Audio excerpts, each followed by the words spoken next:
Hey friends, this is Shannon with Black Sheep House. In today's video, I'm going to be making over this cherry dresser, and I want to thank June's Journey for sponsoring today's video. It's made by Continental and it's vintage. I know it's solid cherry. I can tell by the grain and the coloring, and it's just so beautiful. Such a lovely piece. It looks like we've got a date down here, 1955. How cool is that? It's very solid, beautiful piece, but it is musty. Oh my goodness, it smells like mildew, mold. There's not anything visible on here, but it just must have been out. So we want to get rid of that odor by sealing the whole thing with clear shellac. Not only does it enhance the finish and make the piece look beautiful on the inside and really showcase that grain, when they open up their drawers, they're just going to be reminded of what a beautiful piece of furniture this is. But it seals in that smell and gets rid of it. So I don't care what anybody says on the internet. Cat litter, odor sprays, baking soda, vinegar, bleach, none of that works. For me, at least, up until this point. This is my knowledge so far. 2023, the only thing that really gets rid of odors for once and for all is to clear shellac the whole thing. Inside, I do the inside of the dresser, I do all around the drawers, all the outside of the drawers. It usually takes me about a can and a half of shellac to really get the job done. Next up, we're moving on to the stripper, and you could probably get away with a more green stripper, but you know, I'm a girl on the clock, so I like to work with the 15-minute chemical formula, and I work outdoors with a mask. I use all protection, and I get rid of this stuff safely as listed for hazardous material. I am very, very good about following all the instructions. I love using steel wool, having some stiff bristled brushes nearby, of course my scraper, and I just try to have as much tools and supplies nearby as possible. The chemical stripper is working underneath the goop, so you want to get it on there thick and then leave it. You can apply some saran wrap, and then you'll want to set a timer for 15 minutes. I work in sections, so in between each 15 minutes, I love to just take a little break and play one of my favorite games. It's called June's Journey, and it's a murder mystery, find the object type game. It is really fun to play. It's available on Android and iOS mobile devices, as well as PC through Facebook Games. Now we're back to work and removing the saran wrap, and then the stripper is nice and wet underneath there. It's been 15 minutes, and I'm going to use my scraper to try to remove as much as I possibly can before I sand the piece. But you can see all that gunk. There is so much of it.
I'll go get a new one. Okay. If I can find one. Here. Oh, here we go.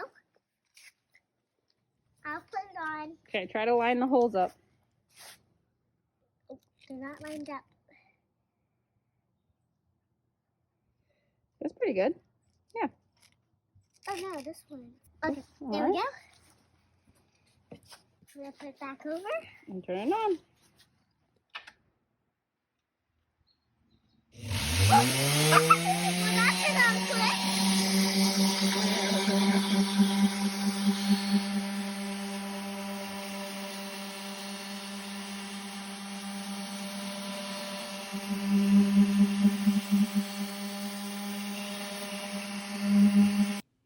Here we are. It's looking great. We've got all that finish and gunk off of it. And now I'm going in with some bleach. You can use any bleach you want. I need something kind of heavy duty that's going to get the job done. I used to be so much more careful with this. I used to do like half bleach, half water, and all this stuff. So, you be the judge of what you should do. Using outdoor bleach is very strong, and if you get drips, it will streak your finish. So, and I'm even guilty of having that happen to me, even though I'm being careful. So just have that in mind if you're going to go with the really strong stuff.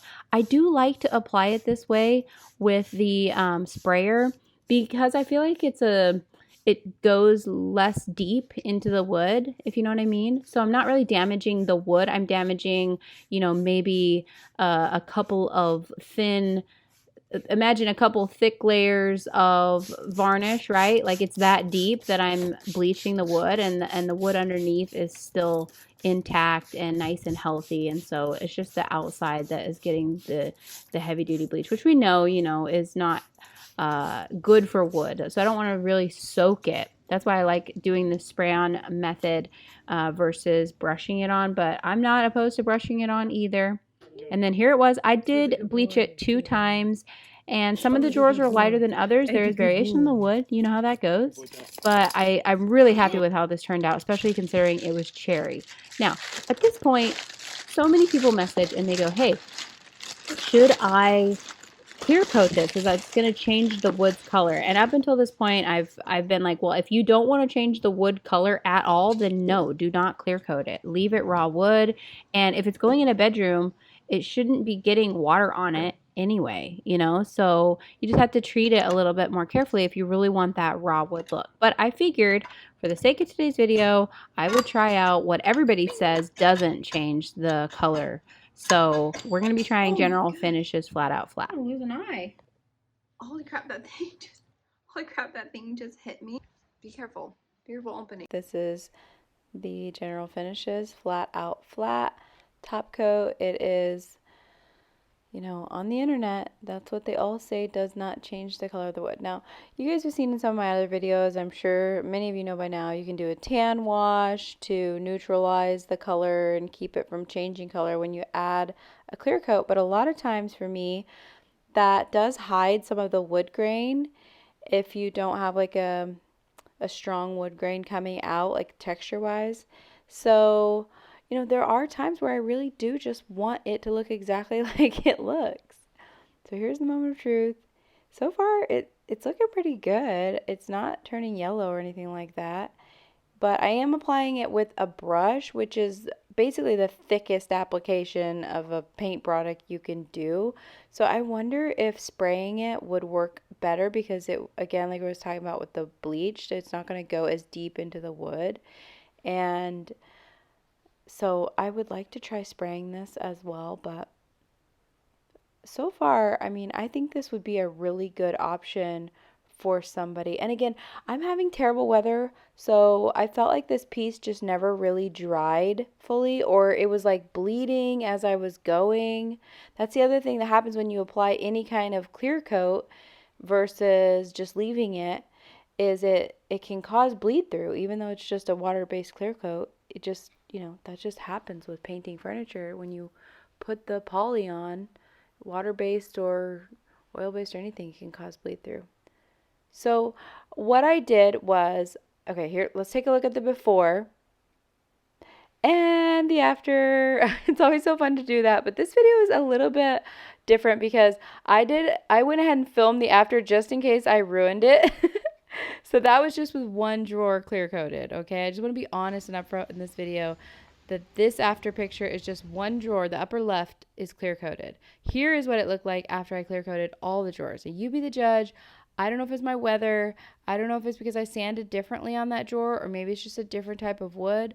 But to me, it did change colors on those spots. It just got a lot darker. And then other spots, it was perfect. So you guys let me know in the comments if you've worked with this product before, if you've got some better tips and tricks. But I do think that this is a good option, and I do need to investigate further.